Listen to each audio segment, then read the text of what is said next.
Tuhan, Shalom Aleihim. Bersyukur kalau malam hari ini kita boleh kembali dapat bersama-sama untuk beribadah dalam doa malam kita. Mari sebelum kita mengawali dalam ibadah doa kita akan bersama-sama berdoa. Kembali kami mengucap syukur kepada Tuhan. Terima kasih untuk segala kemurahan Tuhan bagi kami bersama di sepanjang hari ini, bahkan terlebih kalau malam ini Tuhan kembali memberikan kepada kami anugerah kesempatan untuk kami dapat berdoa, baik kami yang ada di gereja maupun saudara-saudara kami yang bersama-sama mengikuti di rumah masing-masing. Tuhan kiranya memberkati kami. Tolong kiranya Tuhan dalam ibadah doa kami, dari awal sampai dengan selesainya, hanya di dalam pimpinan Tuhan, di dalam nama Tuhan Yesus. Amin. Kita naikkan pujian nomor 248, Dalam Lembah Kelam.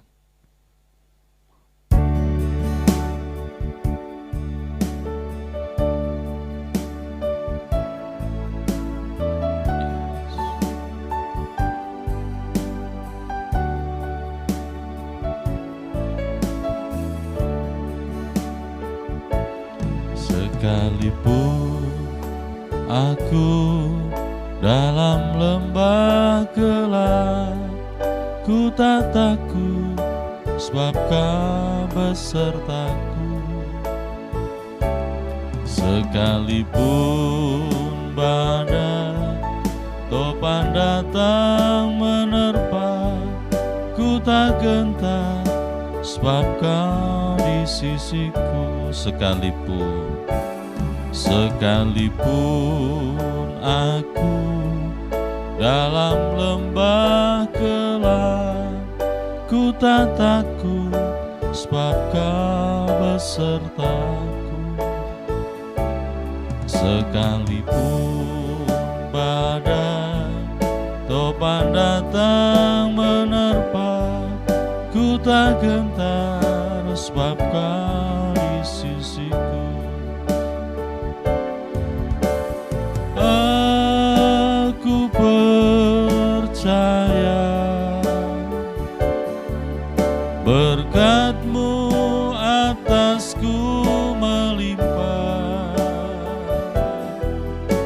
kebajikan kemurahan selalu mengikutiku. Ku puji, ku sembah Kau Tuhan.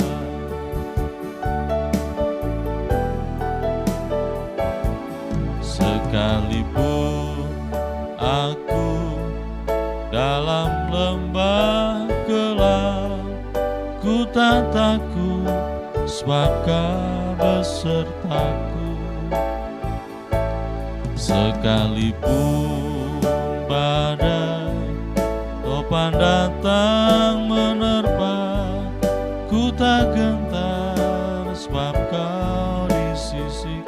Aku percaya, aku percaya berkat-Mu atasku melimpah, kebajikan kemurahan selalu mengikutiku. Ku puji, ku sembah Kau Tuhan. Aku percaya, aku percaya, amin. Berkat-Mu atasku melimpah, kebajikan kemurahan selalu mengikutiku. Ku puji, ku sembah Kau Tuhan. Amin. Sekalipun aku dalam lembah gelap, ku tak takut sebab Kau besertaku. Amin.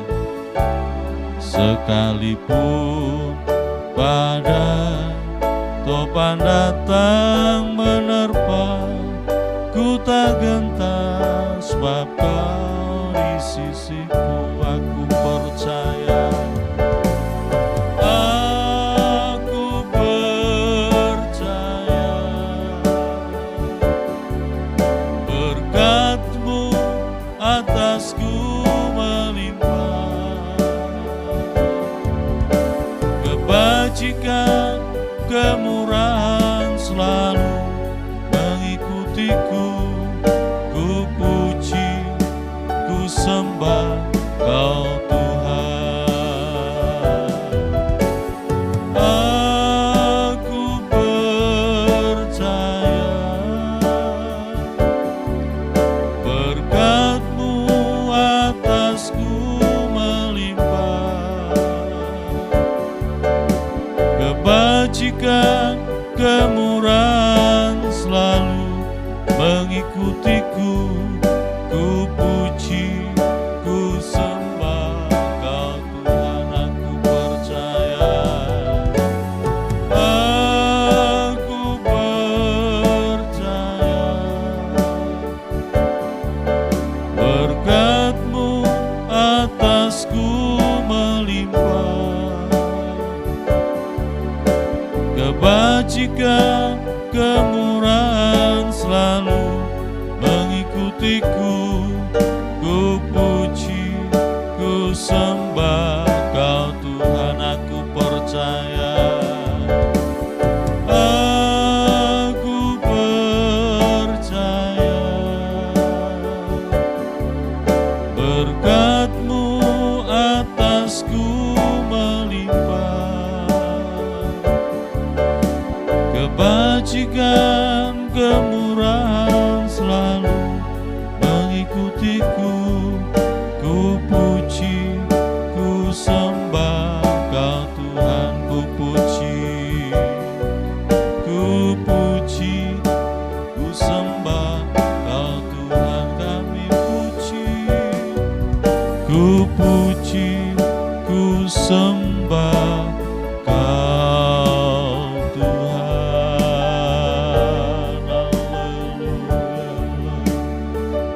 Haleluya,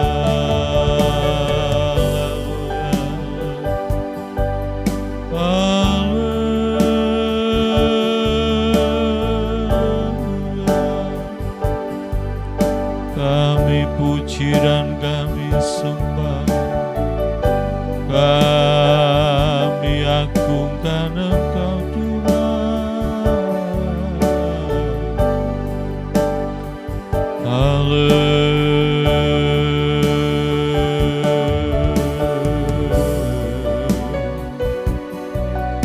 Kami bersyukur Tuhan, kami bersyukur,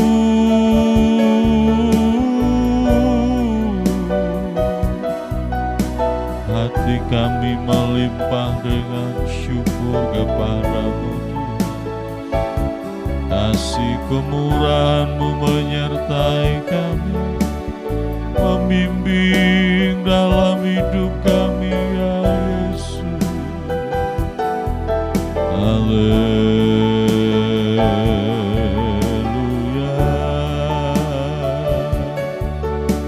haleluya.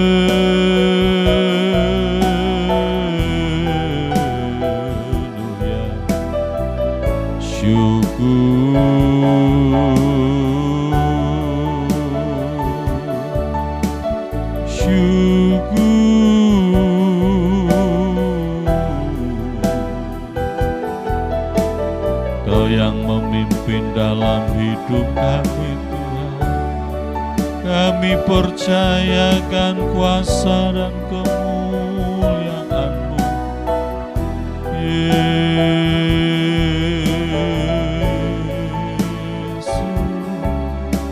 Haleluya,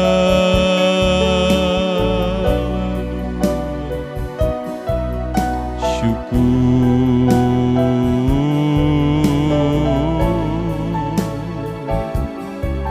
Haleluya,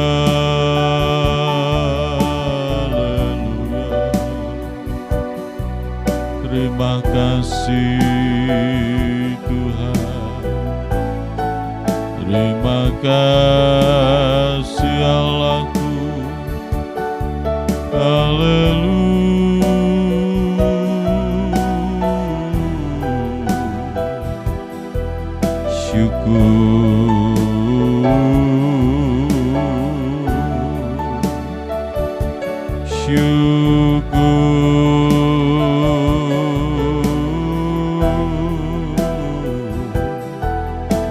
Terima kasih Tuhan, terima kasih Bapa. Kuasai batin dan hati kami untuk memuji dan menyembah. Layakkan hati kami Tuhan, ampuni segala kelemahan dan pelanggaran kami Yesus. Haleluya.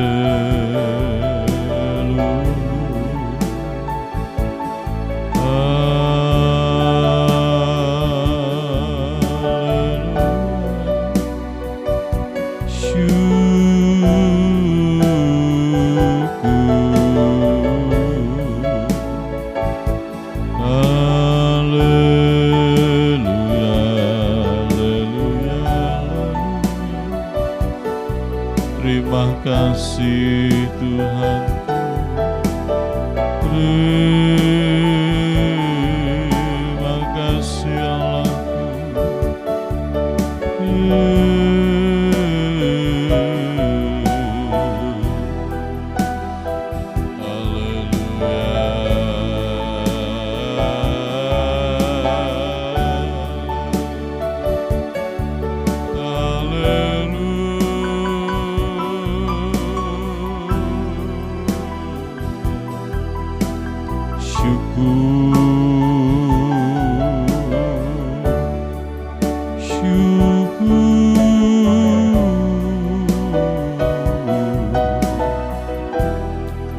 terima kasih Yesus. Jamah batin dan hati kami Tuhan, kuasai hidup kami dalam pimpinan Roh-Mu. Kami rindu memuji dan menyembah. Haleluya.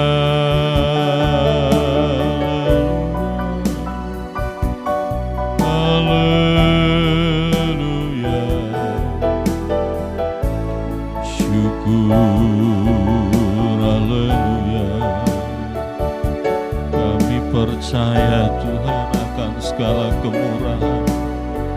Kami percaya berkat-Mu melimpah atas kami.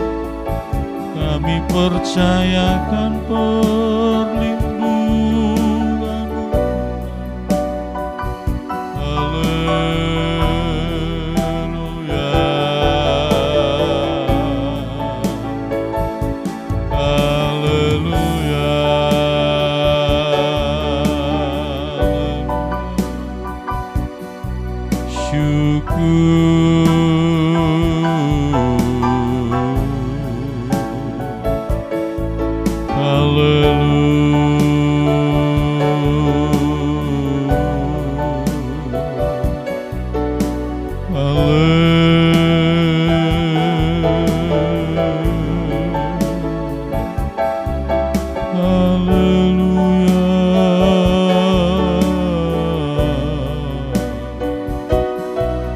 Terima kasih Tuhan.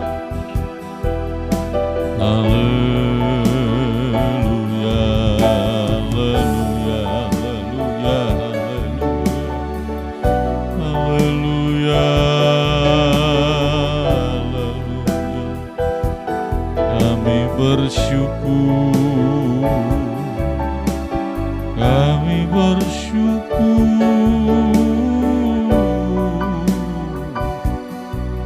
Haleluya.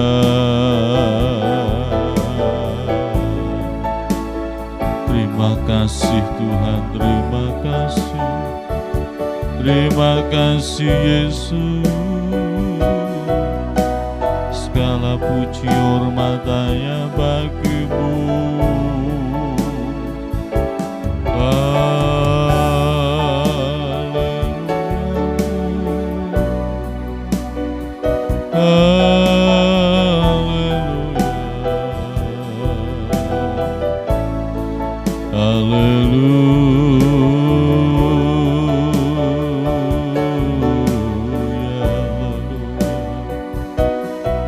Engkau kekuatan kami Tuhan, Engkau pengharapan kami. Haleluya.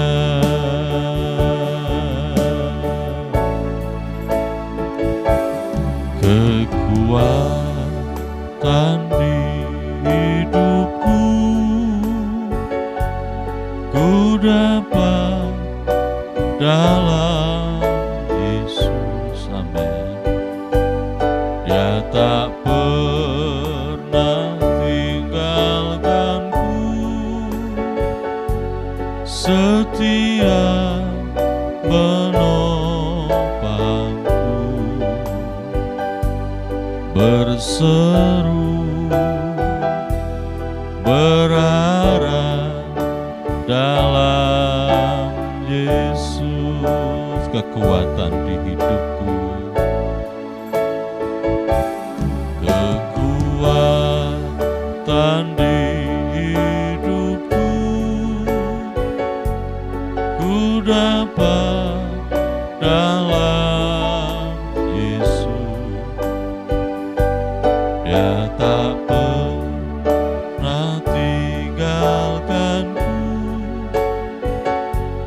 setia menopangku, berseru berharap dalam Yesus. Ajaib Kau Tuhan, penuh kuasa, sanggup pulihkan keadaanku. Dalam tangan-Mu seluruh hidupku tak akan goyah selamanya. Ajaib Kau Tuhan, penuh kuasa, sanggup pulihkan, amin, keadaanku. Dalam tangan-Mu seluruh hidupku tak akan goyah selamanya. Ajaib, ajaib Kau Tuhan, penuh kuasa, sanggup pulihkan keadaanku. Dalam tangan-Mu seluruh hidupku tak akan goyah selamanya, tak akan goyah selamanya, tak akan goyah selamanya.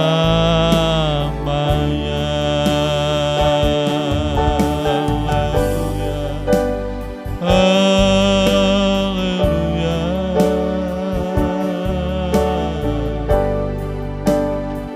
haleluya.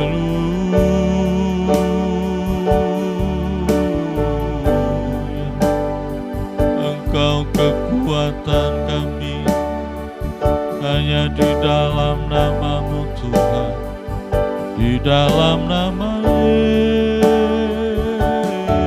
Yesus.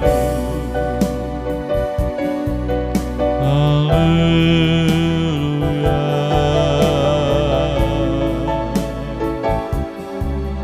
haleluya,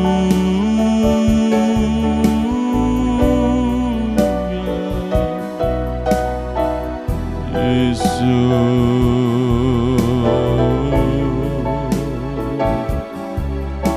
Haleluya.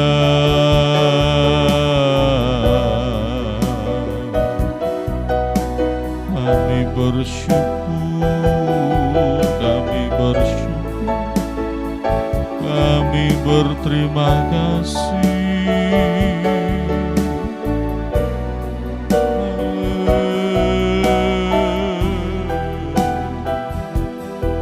Terima kasih, Engkau ajaib Tuhan. Engkau penolong kami Bapa. Sulitkan hati kami untuk menyembah, sulitkan hati kami untuk memuji. Ampuni kedegilan hati kami Tuhan, ampuni melawat hati dan hati kami Yesus.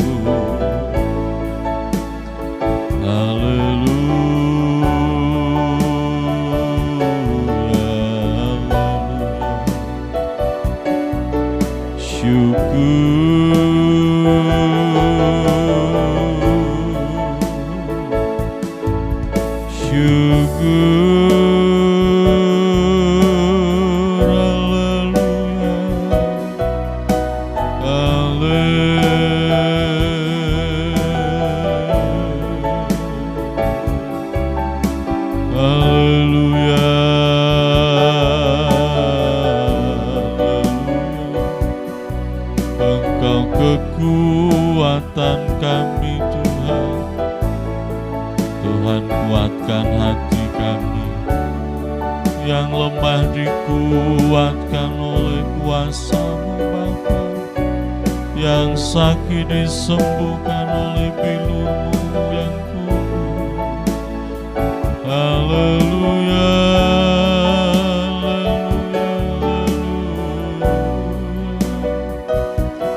bersyukur Tuhan, kami bersyukur, kami bersyukur.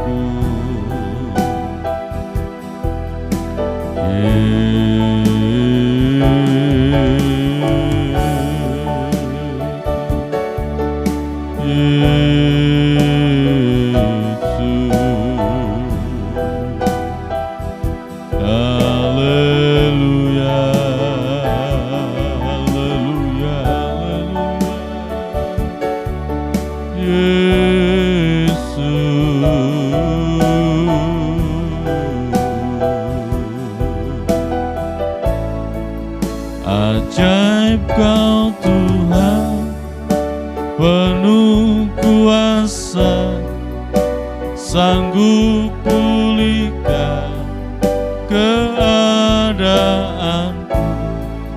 Dalam tangan-Mu seluruh hidupku tak akan goyah selamanya. Ajaib Kau Tuhan, penuh kuasa, sanggup pulihkan keadaanku. Dalam tangan-Mu seluruh hidupku tak akan goyah selamanya, tak akan goyah selamanya, tak akan goyah selamanya.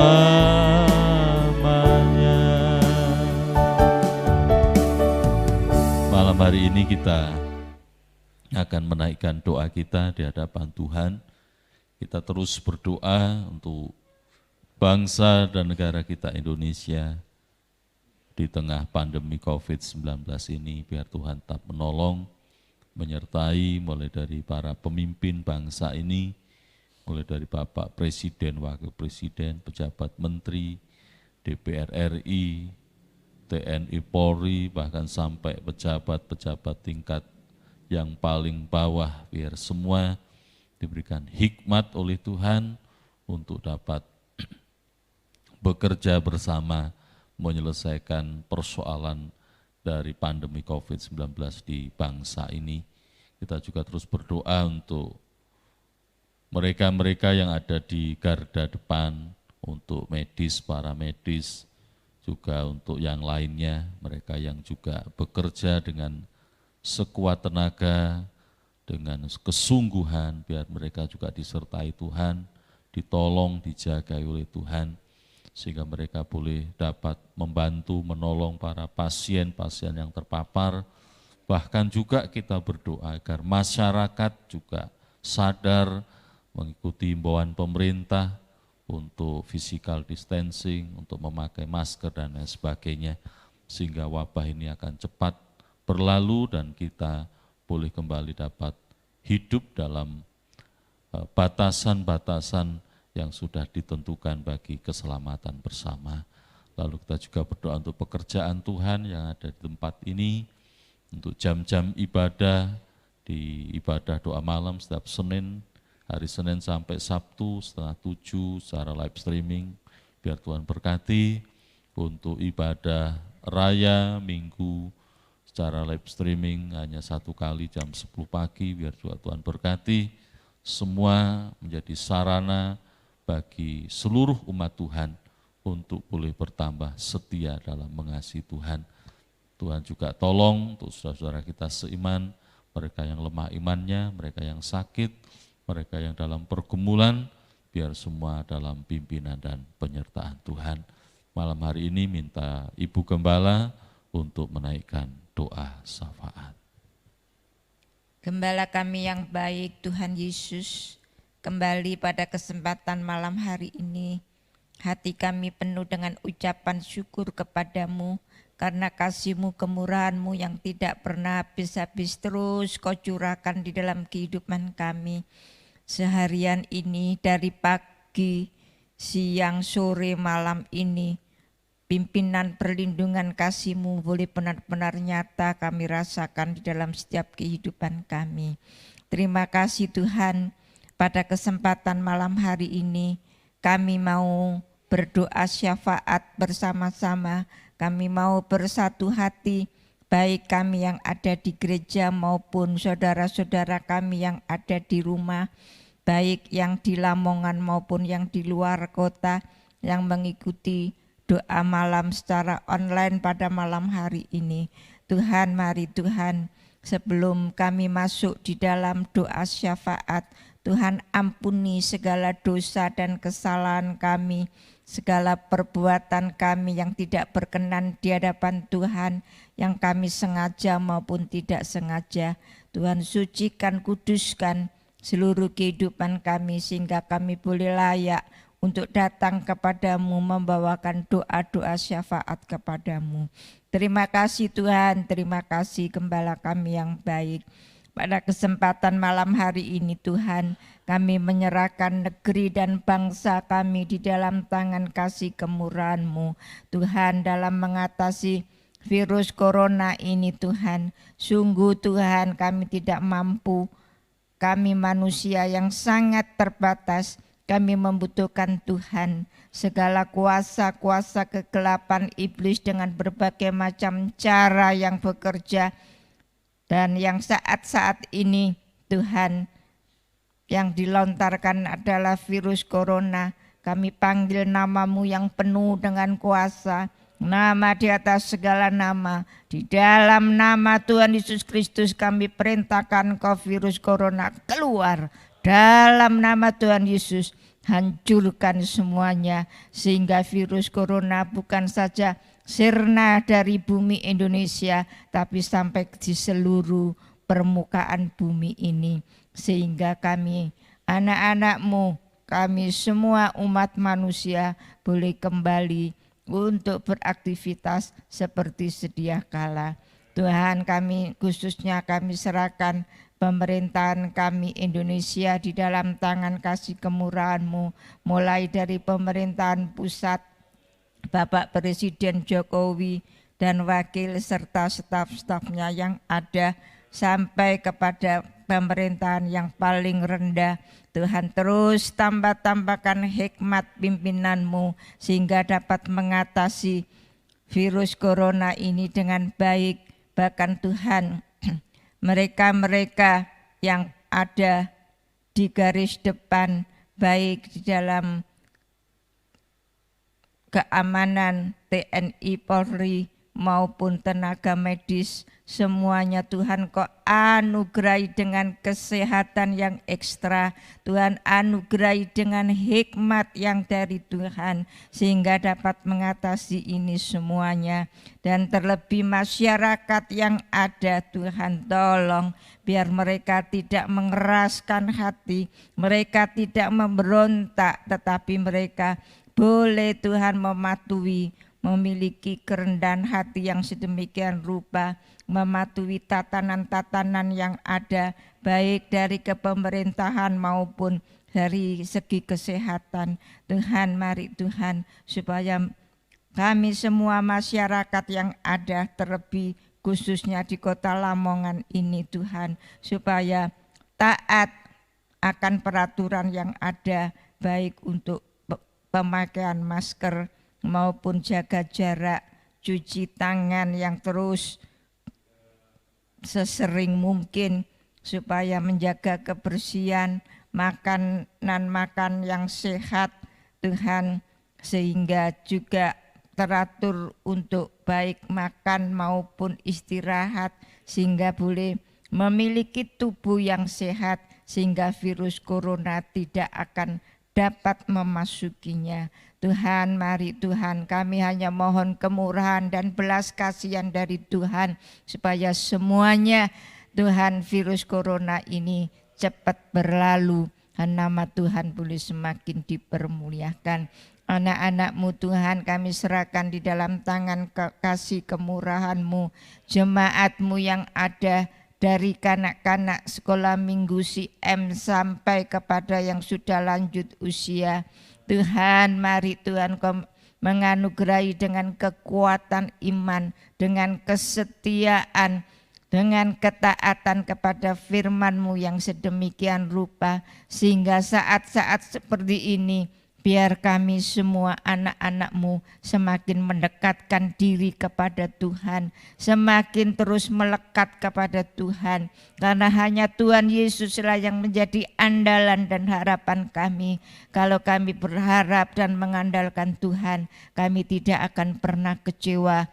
Walaupun seringkali yang terjadi di dalam kehidupan kami, Tuhan, hal-hal yang tidak kami harapkan, hal-hal yang tidak sesuai dengan keinginan kami, tapi kami tahu Tuhan, kehendak Tuhan itulah yang terbaik untuk kami. Terima kasih Tuhan, terima kasih untuk pelayan-pelayan Tuhan yang ada di gereja-Mu ini Tuhan. Mari Tuhan, mulai dari Bapak Ibu Gembala sampai kepada para penatua, diaken, para pelayan Tuhan, baik yang menyampaikan kebenaran firman-Mu, baik pelayan Tuhan yang melayani musik, baik pelayan Tuhan yang melayani pujian, pelayan-pelayan Tuhan di dalam pasukan doa. Tuhan, ikat kami semua dengan tali kasih-Mu yang sempurna, biar kami saling menguatkan, saling menasihati, saling mendorong untuk kami semakin kuat dan semakin semangat untuk melayani Tuhan. Terima kasih Tuhan Yesus, terima kasih Engkau terus tambah-tambahkan iman percaya kami kepadamu. Apapun yang terjadi, biar kami tetap belajar percaya kepada Tuhan Yesus dan mempercayakan seluruh hidup kami hanya kepada Tuhan Yesus. Terima kasih Tuhan, terima kasih Gembala kami yang baik. Pada malam hari ini juga kami bawakan doa untuk keluarga almarhum Bapak Roli.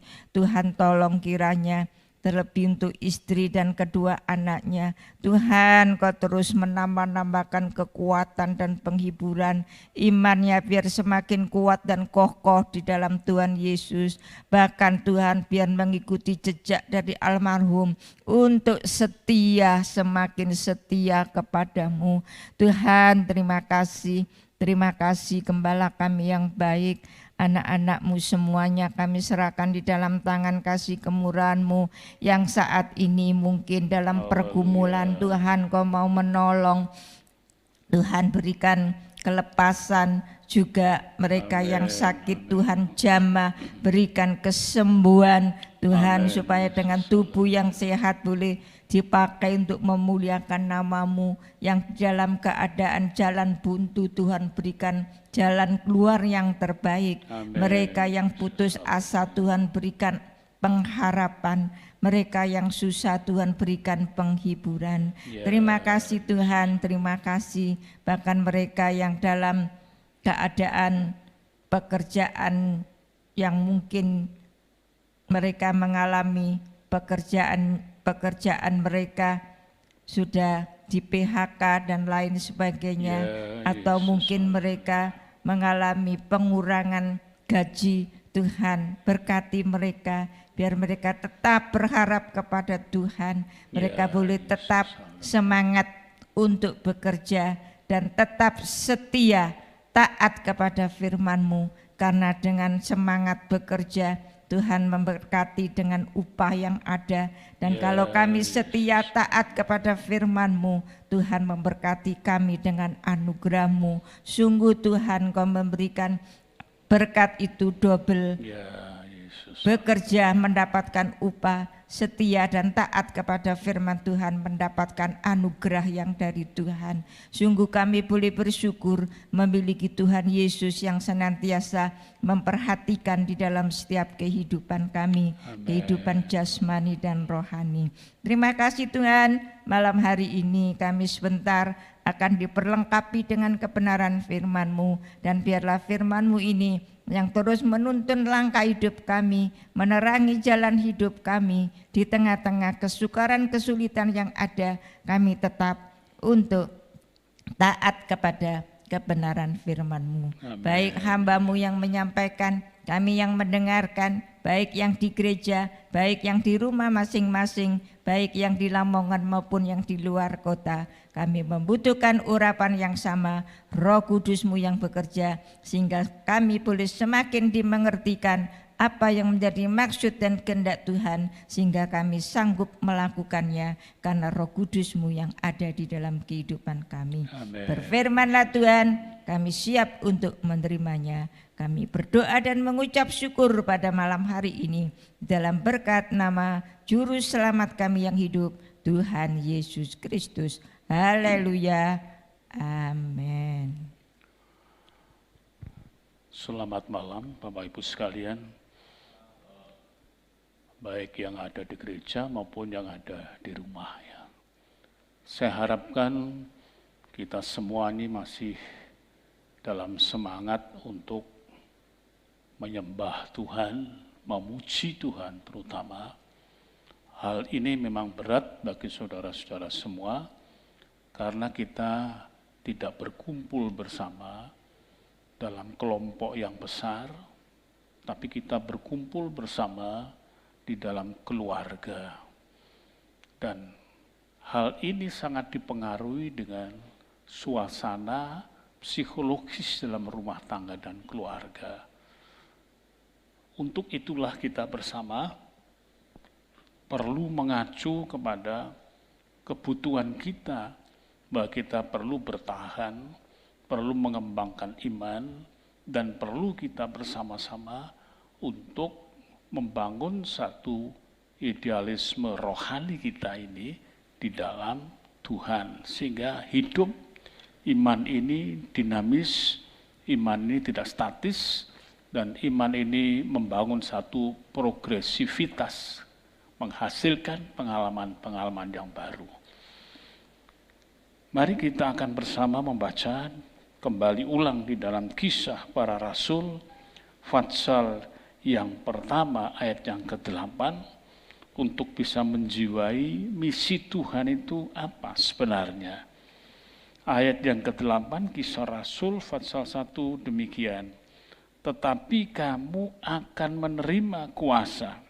Di sini kita melihat ada kalimat akan, karena waktu itu masih belum menerima kuasa, tapi jaminan perjanjian Tuhan itu sudah pasti. Kalau Roh Kudus turun ke atas kamu, dan kamu akan menjadi saksiku di Yerusalem dan di seluruh Yudea dan Samaria dan sampai ke ujung bumi. Ini sudah disampaikan lebih dahulu kepada para murid. Apa yang nanti akan dialami oleh mereka. Rancangan Tuhan disampaikan dahulu begitu rupa, kemudian yang menjadikan pematrian ini menjadi sesuatu yang sangat diharapkan oleh para murid adalah adanya kuasa kalau Roh Kudus turun ke atas kamu. Tetapi pada pasal kedua kita melihat sudah dinyatakan bahwa Roh Kudus itu turun ke atas mereka-mereka itu pada waktu mereka dipenuhkan itu dengan reaksi yang luar biasa. Pada pasal yang kedua itu saya bacakan ulang kembali ayat yang ke-1 mulai, ketika tiba hari Pentakosta, semua orang percaya berkumpul di satu tempat. Perhatikan, semua orang percaya berkumpul di satu tempat. Tiba-tiba turunlah dari langit suatu bunyi seperti tiupan angin keras yang memenuhi seluruh rumah di mana mereka duduk, dan tampaklah kepada mereka lidah-lidah seperti nyala api yang bertebaran dan hinggap pada mereka masing-masing. Maka penuhlah mereka dengan Roh Kudus, lalu mulai berkata-kata dalam bahasa-bahasa lain seperti yang diberitakan oleh Roh itu kepada mereka untuk mengatakannya. Amin. Sampai sini dulu. Jadi mereka dipenuhkan dengan kuasa Roh Kudus itu, kita melihat ini adalah yang terjadi fenomena pada waktu itu. Mereka duduk bersama. Nah, tentu duduk bersama itu mereka tidak sembarangan, tapi mereka sangat menghormati kepada Tuhan. Dalam Alkitab disebutkan, tatkala malaikat itu menampakkan diri kepada Tuhan, maka dua sayap dipakai untuk terbang, dua sayap menutupi tubuhnya, dan dua sayap untuk menutupi kakinya. Begitu sangat menghormati dan begitu sangat hikmat. Mereka yang berdoa di satu tempat itu pun demikian. Mereka dalam penyembahan dan mereka di dalam ketekunan. Mereka mulai berbahasa-bahasa lain seperti yang diberikan oleh Roh itu. Kalimat ini jelas. Seperti yang diberikan oleh Roh itu kepada mereka untuk mengatakannya. Bahasa-bahasa lain. Dan kalau kita bisa melihat itu kemudian semua itu serempak dan mengatakannya itu dengan satu tujuan yang sama, yaitu mengatakan tentang perbuatan-perbuatan besar yang dilakukan oleh Allah. Jadi bukan meracau dengan sekehendak sendiri, tapi jelas menyampaikannya itu dari berbagai-bagai bahasa. Orang semua bisa mendengar itu. Ini merupakan tanda bagi semua orang bahwa Roh Kudus ada pada mereka itu. Dan kita melihat mereka itu diutus untuk melakukan satu tindakan membawa Injil Tuhan, mengabarkan Injil Tuhan, itu melintasi budaya yang ada. Nah, saudara, karena itu perlu untuk ditegaskan karena banyak orang yang tidak tahu. Kemarin sudah saya sampaikan, mereka mengatakan, apa ini artinya? Pertanyaan besar, apa artinya? Dalam kondisi yang seperti itu lumrah untuk mengatakan sesuatu pertanyaan yang diangkat sedemikian rupa. Apa artinya? Kalimat ini memberikan satu pengertian pada kita bahwa mereka pada hari-hari itu membutuhkan sesuatu yang berarti dalam hidup ini karena situasinya sangat chaos, kacau dari dunia agama, dunia politik, seperti itu keberadaannya. Maka itu mereka perlu untuk mengetahui tentang bagaimana ke depannya kondisi masyarakat, kondisi mereka pada waktu itu. Maka itu bangkitlah Petrus mengkhotbahkan satu khotbah yang bagus sekali, yang menerangkan semua secara rinci bahwa yang terjadi itu adalah penggenapan dari nubuat yang disampaikan oleh Tuhan di dalam Alkitab. Yoel pasal 2 ayat 28, 29 telah tercakup di situ. Dan kemudian yang sangat luar biasa mereka berani mengatakan, dan barang siapa yang berseru kepada nama Tuhan akan diselamatkan. Hai orang-orang Israel, dengarlah perkataan ini. Yang aku maksudkan ialah Yesus dari Nazaret. Dia mengungkapkan di dalam ayat yang ke-22 itu tentang tokoh yang sudah dinyatakan mati dan jadi sindiran secara umum yang begitu rupa menjadi satu gelombang orang yang berdemonstrasi dengan kata dan lain sebagainya. Dia bangkitkan, dia tumbuhkan kembali itu. Bukan sekedar sebagai isu, tapi telah menjadi berita kebenaran. Yesus dari Nazaret, seorang yang telah ditentukan Allah dan yang dinyatakan kepadamu dengan kekuatan-kekuatan dan mujizat-mujizat dan tanda-tanda yang dilakukan oleh Allah dengan perantaraan Dia di tengah-tengah kamu, seperti yang kamu tahu. Penekanannya pada ayat 22 ini adalah peristiwa yang tengah terjadi ini tidak lepas daripada skenario Allah dalam menggenapi apa yang difirmankannya. Jadi orang yang sedang berkata-kata di dalam bahasa-bahasa yang lain itu bukan orang yang sedang meracau, tetapi hendak memberikan satu sentuhan untuk menyadarkan bangsa-bangsa yang pada waktu itu berkumpul di Yerusalem, bangsa-bangsa dengan kebutuhan masing-masing sebagai pedagang, sebagai tokoh politik, dan lain sebagainya. Disampaikan dengan tegas. Dia yang diserahkan, ayat 23 dalam Kisah Rasul pasal 2 itu, ya, Allah menurut maksud dan rencananya. Jadi peristiwa itu bukan merupakan peristiwa yang liar, tetapi semua di dalam skenario Allah. Semua dalam rancangan Allah untuk menyatakan dan sekaligus menempelak kepada bangsa-bangsa yang ada, terlebih Romawi yang pada waktu itu sedang berkekuatan militer begitu hebatnya, bahwa tidak bisa membendung rencana Allah dalam keadaan yang seperti itu. Telah kamu salibkan dan kamu bunuh oleh tangan bangsa-bangsa durhaka. 24, tapi Allah membangkitkan dia dengan melepaskan dia dari sengsara maut, karena tidak mungkin ia tetap berada dalam kuasa maut. Ini merupakan satu berita yang betul-betul merupakan pukulan telak kepada berita-berita yang tersebar di situ yang mengatakan punahlah kelompok yang disusun oleh Yesus orang Nazaret itu. Pada hari ia disalibkan, pada hari ia dimasukkan kubur, dan seterusnya.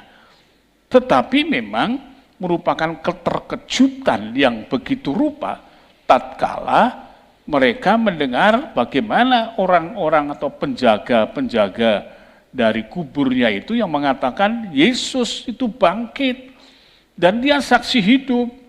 Dia mengatakan batu itu bisa tergolek begitu rupa. Dan ada malaikat, satu sosok yang menjadi saksi dalam hal itu. Ini sesuatu yang sangat mengkejutkan dari tokoh-tokoh agama Yahudi.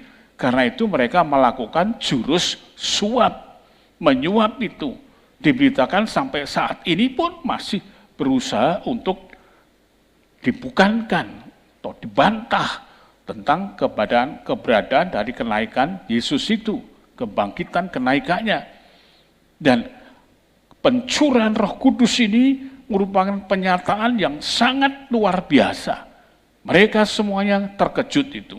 Apalagi setelah sudah itu diberitakan banyak jiwa-jiwa yang mulai percaya. Orang-orang mulai percaya. Kisah Para Rasul pasal 2 itu ayat 41, orang-orang yang menerima perkataannya itu memberi diri dibaptis, dan pada hari itu jumlah mereka bertambah kira-kira 3.000 jiwa. Jadi bukan padam kelompok yang disebutkan kelompok yang disiksa ini, kelompok yang betul-betul diteror keberadaan psikisnya, tidak malah habis, tetapi malah bertambah. Dan wibawanya pun juga naik. Ratingnya dia menjadi kelompok yang tambah lagi dengan 3.000 jiwa. Ini yang membuat mau tidak mau orang meyakini bahwa yang sedang terjadi ini adalah sesuatu yang luar biasa. Dan ini bukan kehendak manusia. Manusia siapapun, raja yang bagaimanapun, kemudian membalik situasinya secara radikal. Dari kelompok kecil yang tadinya itu sempat kemudian dijerat di dalam ketakutan yang amat sangat. Kalau mereka berdoa pintu-pintu ditutup dan mereka dalam ketakutan. Tetapi mendadak semuanya harus tahu di fenomena yang harus diakui. Mereka berbalik kembali, menguasai situasi itu, dan kemudian mengisinya dengan satu hal yang baru, yang mau tidak mau harus disampaikan oleh mereka semua. Yaitu mereka kemudian banyak yang percaya. Khotbah yang disampaikan itu bukan merupakan pidato biasa dari seorang tokoh politik pada waktu itu. Tidak. Memang ada tokoh-tokoh yang mengerti akan hal-hal itu dan sangat piawai dalam pidato-pidato. Tetapi tidak seperti apa yang disampaikan oleh Petrus ini. Dan mereka sangat terkejut lagi karena kelompok ini disebut sebagai kelompok yang tidak berpendidikan, orang-orang biasa. Namun kuasanya begitu rupa, dia bisa memecahkan rekor untuk mengumpulkan orang, membaptis, mempercayakan orang dalam sebuah agama yang baru, keyakinan yang baru. Bertambahnya 3.000 orang. Bukan itu saja, kita melihat dalam pasal yang keempat, ayat yang pertama sampai dengan ayat yang keempat, kita melihat ketika Petrus dan Yohanes sedang berbicara kepada orang banyak, maka mereka tiba-tiba didatangi imam-imam dan kepala pengawal bait Allah serta orang Saduki. Orang-orang itu sangat marah karena mereka mengajar orang banyak dan memberitakan bahwa dalam Yesus ada kebangkitan dari antara orang mati. Mereka ditangkap dan diserahkan ke dalam tahanan sampai keesokan harinya karena tengah malam. Ayat yang keempat, tetapi di antara orang yang mendengar ajaran itu banyak yang menjadi percaya, sehingga jumlah mereka menjadi kira-kira 5.000 orang laki-laki. Ini luar biasa, sebuah ledakan dari berkembangnya satu kelompok agama yang baru, keyakinan yang baru, yang bisa melindas semua perkembangan dari agama-agama yang ada. Saudara, sekali berkhotbah, Petrus 3.000 orang bertobat. Perkembangan berikutnya, Petrus dan Yohanes bekerja begitu rupa, lalu kemudian 5.000 orang tambahnya. Dan ayat yang ke-8 di dalam kitab Kisah Rasul pasal 4 ini menyatakan demikian. Maka jawab Petrus penuh dengan Roh Kudus, hai pemimpin-pemimpin umat dan tua-tua. Dan kita melihat bagaimana mereka bisa mendongkrak kepercayaan dirinya, iman yang begitu rupa, yang mengalahkan setiap pengecutan yang pernah mereka alami, ketakutan yang pernah mereka alami, yang mereka mencoba untuk menyelinap, mencoba untuk bisa menghapus identitasnya. Itu semua telah diganti secara radikal. Bahkan dia sanggup berkata kepada pemimpin-pemimpin, tokoh-tokoh itu, ya katakan dengan demikian juga telah jelasnya, hai pemimpin-pemimpin umat dan tua-tua, jika kami sekarang harus diperiksa karena suatu kebajikan kepada seorang sakit dan harus menerangkan dengan kuasa manakah orang itu disembuhkan, maka ketahuilah oleh kamu sekalian dan oleh seluruh umat Israel bahwa dalam nama Yesus Kristus orang Nazaret, sekali lagi, nama Yesus dan Nazaret yang telah menjadi sesuatu yang sangat menakutkan, tadinya dicari-cari dan tadinya diangkat sebagai orang yang di dalam perbuatan jahat, tapi nama ini muncul lagi dan ditegaskan demikian rupa, yang telah kamu salibkan, tetapi yang telah dibangkitkan Allah dari antara orang mati, bahwa oleh karena Yesus itulah orang ini berdiri dengan sehat dan sekarang di depan kamu. Ada saksinya bagaimana pekerjaan Roh Kudus itu bekerja begitu rupa. Sementara rasul-rasul tidak ada yang mengambil untuk keuntungan sendiri. Semua terfokus kepada Yesus orang Nazaret yang tadi dikejar-kejar menjadi pesakitan, ditangkap di Taman Getsemani dan kemudian dihajar dalam perjalanannya itu. Dan tubuhnya dicoba dilukai, wajahnya menurut Yesaya tidak pantas untuk dilihat dan tidak bisa orang-orang itu bersimpati karena tampilannya seperti itu. Namun pada saat itu, waktu itu, begitu rupa sangat membuat keterkejutan psikis dari bangsa ini. Kemudian oleh karena disebut lagi tanpa tedeng aling-aling, tanpa rasa takut bahwa orang yang dari Nazaret itu yang telah disalibkan itu telah bangkit. Kita bisa melihat di sini bahwa Roh Kudus bekerja untuk membangkitkan sosok-sosok yang betul-betul penuh dengan keberanian menyampaikan apa yang telah terjadi dan di mana letak kebenaran Yesus yang disalibkan itu. Karena sampai hari ini dusta dari Mahkamah Agama itu masih tetap mempengaruhi dari waktu ke waktu, dari abad ke abad. Tetapi mereka sudah mengajukan satu jawaban, satu penolakan itu terhadap Yesus orang Nazaret dengan bermacam dalih, namun tidak punya satu pijakan yang kuat. Bahkan juga merambah kepada Yesaya pasal 42 yang itu sudah diatur oleh Tuhan untuk menjelaskan tentang keberadaan dari Yesus orang Nazaret itu jauh sebelum kelahirannya sebagai manusia. Itu kemudian dicoba untuk dicuri di dalam menafsirkannya. Dia menafsirkan itu tokohnya sendiri, tokoh dari agamanya sendiri. Saudara sekalian, 147 di dalam kitab Zabur atau Mazmur juga menuliskan bahwa tidak ada sesuatu kekuatan kuasa yang demikian rupa yang diberikan di luar Israel. Tetapi dia mencoba untuk mengatakan, coba kita baca pada ayat yang ke-9 dan 10, 147 kitab Mazmur. Ayat 9 dan 10. Dia yang memberi makanan kepada hewan, kepada anak burung gagak, yang memanggil-manggil.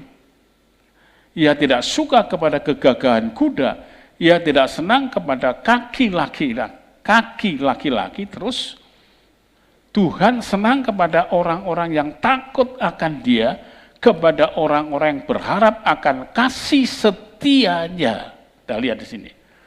Tuhan senang kepada orang-orang yang takut akan Dia, kepada orang-orang yang berharap akan kasih setianya. Kita melompat ke ayat 19.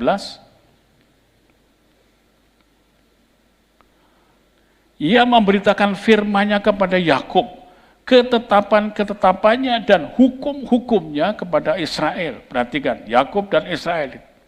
20. Ia tidak berbuat demikian kepada segala bangsa. Dan hukum-hukumnya tidak mereka kenal. Haleluya.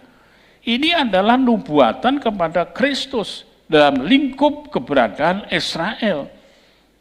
Maka itu Yesus disebut sebagai orang Yahudi karena dia adalah sosok yang dari garis Yehuda, Israel.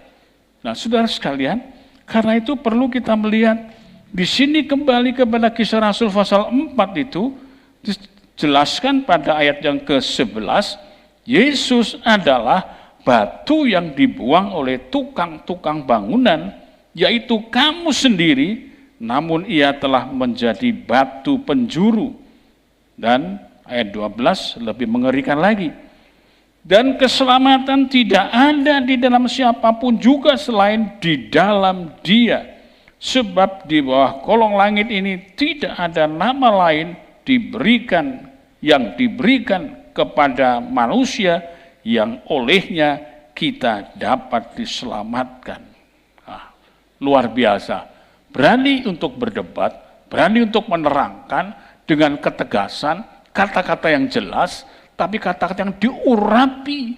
Sehingga hasil pertama 3.000 bertobat, hasil kedua tambah lagi 5.000. Dan tidak beralasan untuk menjadi semakin sempit, semakin menciut dari kelompok ini. Tatkala Tuhan sudah berfirman, sampaikan berita ini sampai kepada segala bangsa. Sebab apa? Ditopang oleh kuasa Roh Kudus. Jadi Roh Kudus bekerja untuk memberikan satu kenyataan yang benar. Pasal 4 ini ayat 23, sesudah dilepaskan, pergilah Petrus dan Yohanes kepada teman-teman mereka, lalu mereka menceritakan segala sesuatu yang dikatakan imam-imam dan kepala dan tua-tua kepada mereka. Ketika teman-teman mereka mendengar hal itu, berserulah mereka bersama-sama kepada Allah, katanya, ya Tuhan, Engkaulah yang menjadikan langit dan bumi, laut dan segala isinya. Dan oleh Roh Kudus, dengan perantaraan hamba-Mu Daud, Bapa kami, Engkau telah berfirman, mengapa rusuh bangsa-bangsa, mengapa suku-suku bangsa mereka-reka perkara yang sia-sia. Ini seringkali kata mereka-reka itu dibaca mereka-reka, itu keliru. Bahasa Indonesia itu mereka-reka, maka itu ada kata-kata rekayasa. Mereka-reka itu adalah sama saja dengan merekayasa. Jadi mengada-adakan. Ini sudah disampaikan begitu jelas dan mereka berani menghadapi masyarakat pada waktu itu, berani menghadapi pembesar-pembesar, dan berani juga untuk mempertaruhkan nyawanya demi yang lain. Itu adalah salah satu di antaranya fungsi Roh Kudus. Karena itu bagi mereka semua, kita semuanya hendaknya tahu, Roh Kudus bukan sekedar untuk dijadikan bola permainan di dalam bahasa roh. Yang kadang-kadang kita banyak melihat bahasa roh itu tidak disertai dengan perbuatan buah-buah roh. Karena itu marilah kita bersama untuk mengenali, untuk mengetahui, untuk mengerti. Kita semua perlu, jikalau kita mengasihi akan Tuhan, hiduplah dengan penuh Roh Kudus. Dan jangan jadikan hari Pentakosta sebagai hari keramat, seolah-olah pada hari itu saja kita dipenuhi. Tapi tatkala kita masuk di dalam Tuhan, kita sungguh-sungguh mengalami cinta pertama, cinta yang mula-mula, semangat yang begitu rupa, tidak kenal waktu, tidak kenal situasi kita tembus semuanya. Itu adalah pekerjaan Roh Kudus, bukan karena kekuatan kemampuan kita.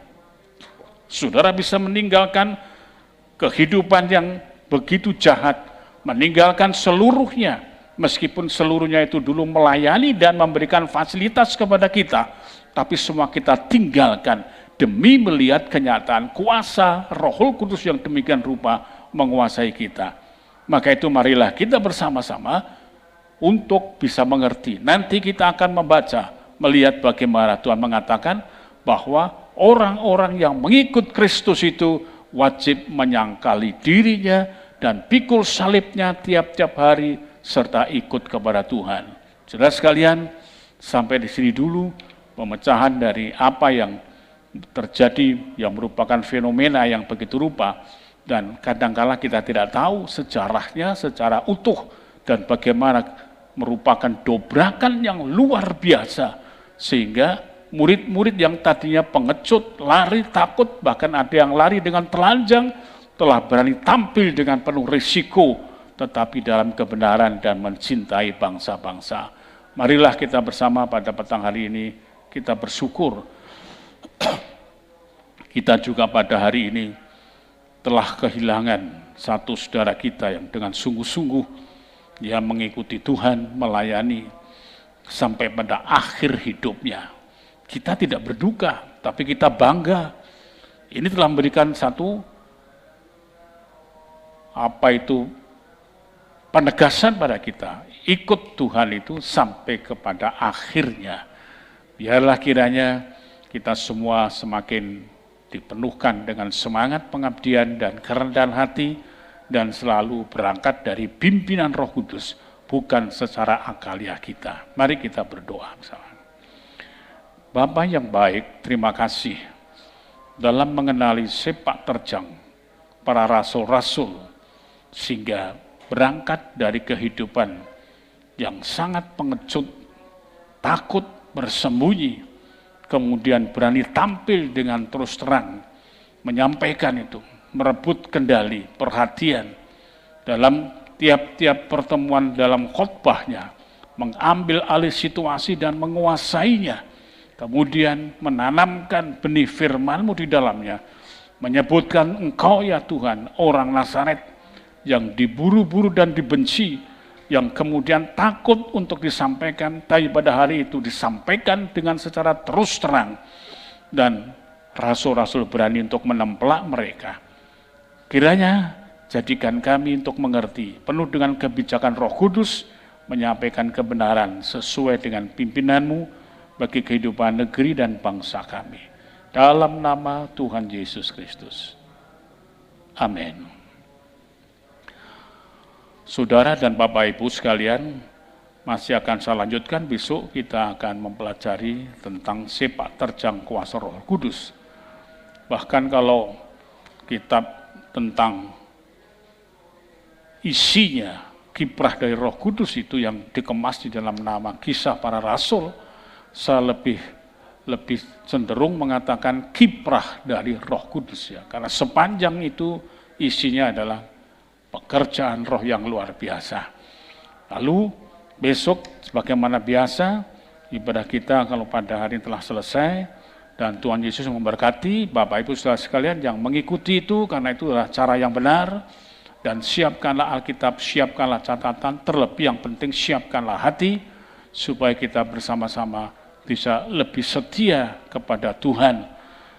Besok kita akan jumpa lagi dalam jam yang sama, yaitu 6:30 sampai dengan selesainya. Tuhan kiranya memberkati kita semuanya.